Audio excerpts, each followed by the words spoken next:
আসসালামু আলাইকুম। ঢাকা 13 আসন, যে আসনটার দিকে তাকিয়ে আছে পুরো বাংলাদেশ।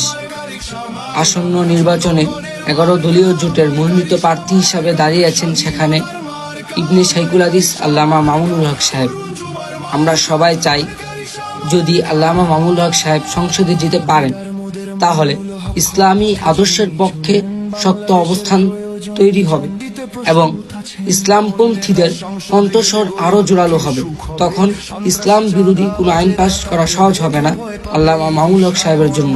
তাই ঢাকা 13 আসনের সকল ভোটারদেরকে বলবো, আপনাদের প্রিয় প্রার্থী, বাংলাদেশের অভিসাংবাদিত একজন নেতা আল্লামা মামুনুল হক সাহেবকে আপনারা রিকশা মার্কায় ভোট দিবেন। আশা করছি, যদি আপনারা রিকশা প্রতীকে ভোট দেন, ইনশাআল্লাহ এক উজ্জ্বল দৃষ্টান্ত স্থাপন করবেন। তাই আগামীকাল 12 তারিখ সারা